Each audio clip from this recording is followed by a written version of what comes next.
అందరూ ఆడంబరంగా దీపాలు వెలిగిస్తుంటే ఈమె మాత్రం చిన్న మట్టి ప్రమిదలో తన స్వచ్ఛమైన భక్తిని వెలిగించింది. త్రిలోక సంచారి నారదుడికే ఒక సందేహం వచ్చింది. అసలు ఈ చిన్న దీపానికి అంత శక్తి ఎక్కడిది? దేవుడికి దీపం ఎందుకు అంత ఇష్టం?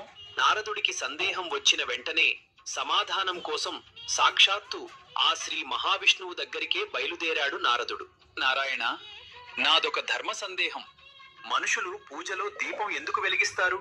అది లేకపోతే పూజ ఎందుకు చెయ్యరు? విష్ణువు నవ్వి, నారద, దీపం అంటే కేవలం వెలుగు కాదు, అది నాకు నా భక్తులకు మధ్య ఉండే ఒక దివ్య వారధి.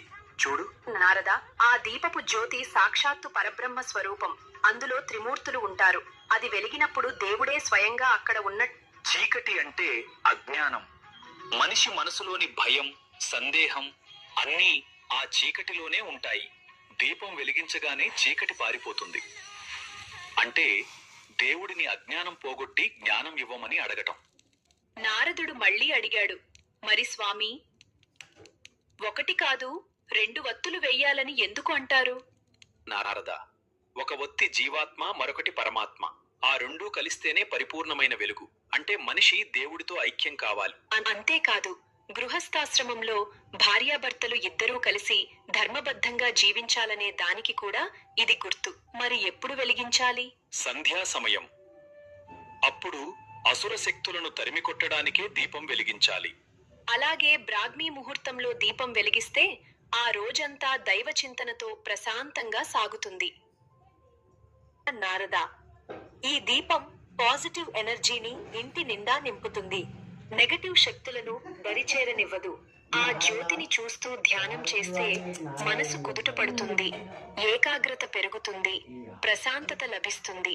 ఆవు నెయ్యి లేదా నువ్వుల నూనె దీపం పొగ గాలిలోని క్రిములను నాశనం చేసి ఆరోగ్యాన్ని ఇస్తుంది. ఇది మన సైన్స్. నారదుడికి అర్థమైంది.